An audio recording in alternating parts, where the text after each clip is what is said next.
Hey, how's it? Holaike here. Okay, Hawaiians and Kanakas alike back there in the Hawaiian Kingdom. I guess about now I can start dropping a little bit more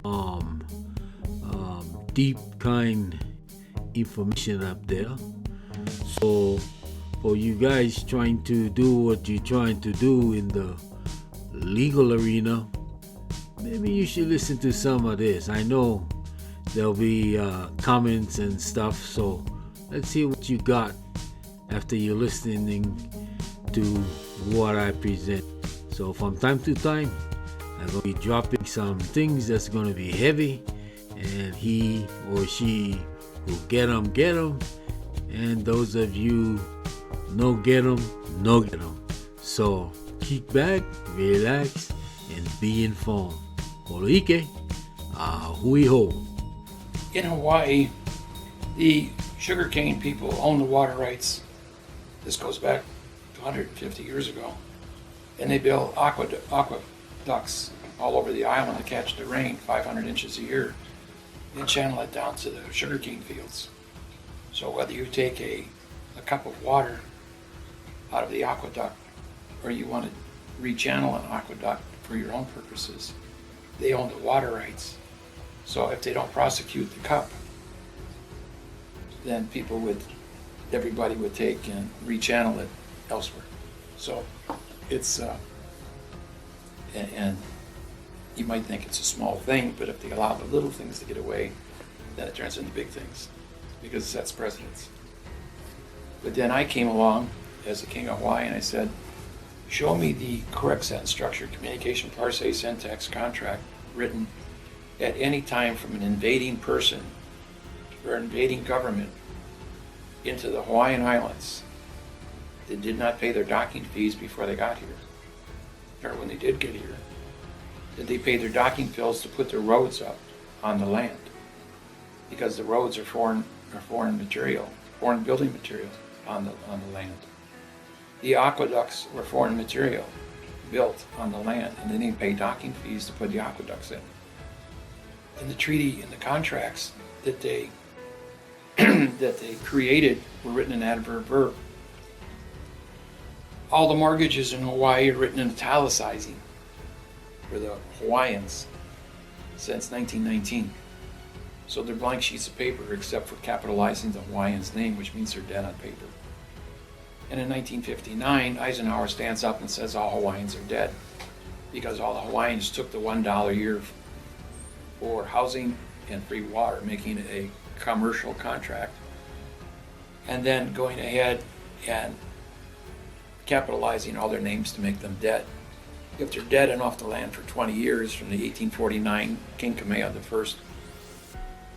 I declaration that if you're dead or off the land for 20 years, the land is free for settlement.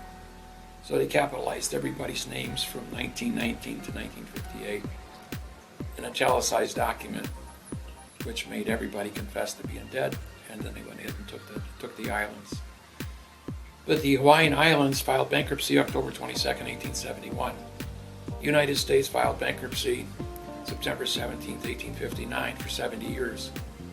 The Hawaiian Island, the Americas, were in bankruptcy and invaded a Hawaiian island in bankruptcy with Rothschild. Hey, so did you catch that?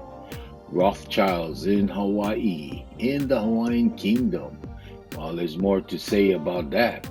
Now, I'll give you a hint what's going on in the thermal nuclear, well, you guys don't know it as that, so we'll just call it the geothermal that's going on in Puna. Back in the 1980s, the company that came in is backed by the Rothschild. As a matter of fact, it was a favor to the Rothschild that company came over and set up business for the geothermal plant. The whole plan is to drop the portion of the Big Island into the ocean a lot sooner than the 200,000 years that it was supposed to happen. But I know for most of you folks this is over your head, so I won't even go there right now. I may consider doing a special episode on that later in the future. So just kind of have a little food for thought there, and do your own research if you want to until the time I put it up. So, Olaike, ahui. That's illegal under international law. So everybody from Hawaii, Germany, Portugal, England, were all illegal in their bankruptcies. And so in 1893, when the United States declared the Hawaiian Islands as their territory, they were in bankruptcy. That was illegal. And when they made it a state, they were still in bankruptcy until November 2nd, 1999. And Hawaii didn't come out of bankruptcy until March 8th, 2013, and then it became sovereign. There are no offshore banking anywhere in Hawaii from any country in the world. There's That's only because of you and what you did by exposing everything. and revealing. There's only Hawaiian Bank and Bank of Hawaii and the Pacific Rim Bank in Hawaii. It's a savings and loan. That's it. There's no, and if you write a check from Hawaii, and I have a Hawaii checking account, and I write it to my bank here in Milwaukee, I got to pay a $20 service charge because it's a foreign instrument from a foreign country. They don't recognize Hawaii, the banks do not recognize Hawaii as the 50th state anymore. Martin, one of the pupils, discovered that himself, and he shared that with us on the webinars. I published that on my website in 1999. When I was elected king of Hawaii, is because I knew I was the first person to break the history of Hawaii. Tell timelines, how the Masons captured the Hawaiian Islands. Masons in the Hawaiian Kingdom, huh? And then set that up through the post office. And it was the post office, worldwide post office, through the Universal Postal Union in Bern, Switzerland, that set up this thing to establish the New World Order on October 22nd, 1871 in Hawaii, and start from there and work backwards to Switzerland, Bern, Switzerland.